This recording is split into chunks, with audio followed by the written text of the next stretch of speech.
আসসালামু আলাইকুম। প্রতিভা প্রকাশ থেকে রয়েছি আমি আকিয়া পারভিন বৃষ্টি। নিয়ে এলাম বইয়ের খবর। এই মুহূর্তে আমার হাতে যে বইটি রয়েছে, বইটির নাম লো। বইটির লেখক আ.ন.ম রফিকুর রশিদ। বইটি মূলত একটি কাব্যগ্রন্থ। আ.ন.ম রফিকুর রশিদের লেখা আরও কিছু বই রয়েছে। বইগুলোর নাম অবরুদ্ধ সূর্য, শূন্য বৈভব, সমুদ্রে এবং লো। লো বইটি প্রকাশিত হয়েছে 2022 সালে প্রতিভা প্রকাশ থেকে। আমি এখন এই বই থেকে দুটো কবিতা পড়ার চেষ্টা করছি।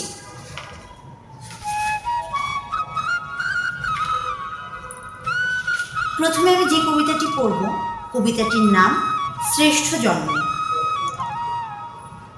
এপারের ভালোবাসা ওপারের, ওপারের ভালোবাসা এপারের। দুকুল বাঁশির চোখে এক নদী জল। দাতাদের কানাকানি, বিশ্বব্যাংকের চোখ রাঙানি। চরণ তলে পিষে হাত বাড়ালেন মা। মাথার উপর গজিয়ে ওঠে পদ্মা সেতু খুঁটি। মমতাময়ীর আদর পেয়ে দুকুল জুড়ে কোলাহল। সন্তানের উল্লাস দেখে মায়ের চোখে ঢল। যেখানে কেউ নেই সেখানে উনি, শ্রেষ্ঠ বাঙালির শ্রেষ্ঠ কন্যা, শ্রেষ্ঠ জন্মী। আকাশ ছোঁয়া পাহাড়, সবুজ আলপনায় শকুনের নিঃশ্বাস। পাহাড়ি বাঙালি ভেদাভেদ, রক্তের হোলি খেলা। ভাইয়ে ভাইয়ে বিচলিত মা পেতে দেন শান্তির আঁচল। সবুজ আস্তরণে লাল মাটি ঠেকে যায় বেআইনি অস্ত্রের পুষ্পবৃষ্টি বর্ষণে। মগের মুলুকের নির্যাতিত রোহিঙ্গা সাগর জলে ভাসে। ধর্ষিত নারীর চিৎকার, ক্ষুধাতুর শিশুর আর্তনাদ শোনার কেউ নেই, নিশ্চুপ ধর্মী।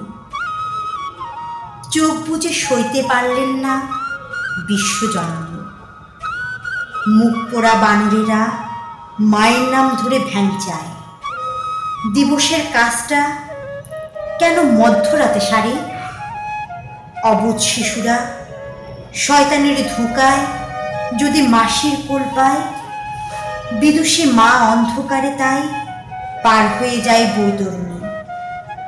শ্রেষ্ঠ বাঙালির শ্রেষ্ঠ কন্যা, শ্রেষ্ঠ জননী। চমৎকার একটি কবিতা, তাই না? আপনাদের হয়তো কারো বোঝার অবকাশ নেই যে এখানে শ্রেষ্ঠ কন্যা, শ্রেষ্ঠ জননী, শ্রেষ্ঠ বাঙালি কার নাম বলা হয়েছে। হ্যাঁ, উনি আমাদের সকলের প্রিয় শেখ হাসিনা। কবিতাটিতে উনার আমাদের এই দেশের জন্য যতগুলো প্রাপ্তি, যতগুলো কাজ, পদ্মা সেতু, এছাড়া রোহিঙ্গা ধর্ষণের জন্য যে নারীরা কষ্ট পাচ্ছে সেই নারী, ক্ষুধার্ত শিশু, এদের নিয়ে তার যতগুলো কাজ রয়েছে প্রত্যেকটি বিষয় উঠে এসেছে এই শ্রেষ্ঠ জননী কবিতাটিতে। এবার আমি যে কবিতাটি পড়ব, কবিতাটির নাম কোন অবদান অস্বীকার করবে। শত বছর ধরে একটি স্বাধীন ভূখণ্ডের তরে রক্ত ছড়াচ্ছে। কাশ্মীর, রাখাইন, ফিলিস্তিন।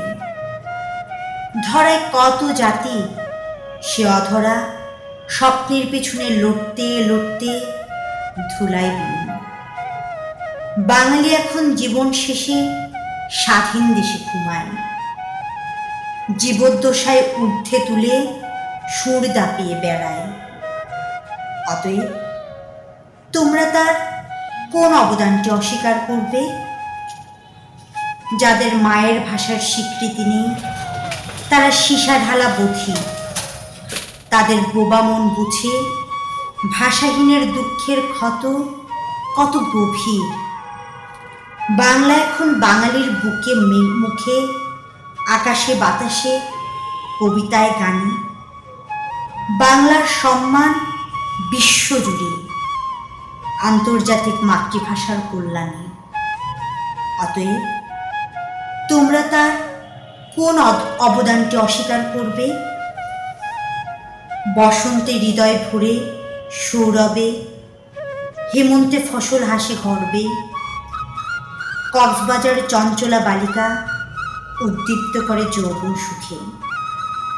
শীতে মিষ্টি রোদ, প্রাকৃতিক এয়ার কুলার, শরৎ প্রকৃতির পর্বে, পাহাড়ের সাজে 12 মাস জড়িয়ে রাখে শীতল বুকে। অতএব তোমরা তার কোন অবদানটি অস্বীকার করবে? সারা বিশ্বে বাঙালির আলাদা পরিচয়, তারা শেখ মুজিবের সন্তান। ব্রজেন দাস, জগদীশচন্দ্র বসু, সাকিব আল হাসান এনেছেন বিশ্ব সম্মান। ফকির লালন শাহ, শহীদ আল বুখারী জাতিভেদ মারিয়ে মানুষ হয়েছেন ভবে। অতএব তোমরা তার কোন অবদানটি অস্বীকার করবে? এটিও চমৎকার একটি কবিতা। আসলে এ দেশ থেকে আমরা যা পেয়েছি সে কোনো অবদানই আমরা অস্বীকার করতে পারি না। এই যে আজ আমরা বাংলা ভাষায় কথা বলছি, আমরা বাংলা ভাষা পেয়েছি আন্তর্জাতিক সম্মান। আমাদের এই বাংলাদেশে রয়েছে কত সুনামধন্য ছেলে, রয়েছে ব্রজেন দাস, জগদীশচন্দ্র বসু, সাকিব আল হাসান। তাদের অর্জন আমরা কি কোনোভাবেই অস্বীকার করতে পারি? সেটা নিয়ে এই কবিতাটি, কোন অবদান অস্বীকার করবে। বইটির নাম লু, বইটির লেখক আনাম রফিকুর রশিদ। বইটির গায়ের মূল্য 160 টাকা। আপনারা যদি এই বইটি সংগ্রহ করতে চান, বইটি পাবেন প্রতিভা প্রকাশে, এছাড়া যে কোনো ধরনের অনলাইন শপে। এছাড়া আপনারা বইটি আরও পাবেন রকমারি.com-এ।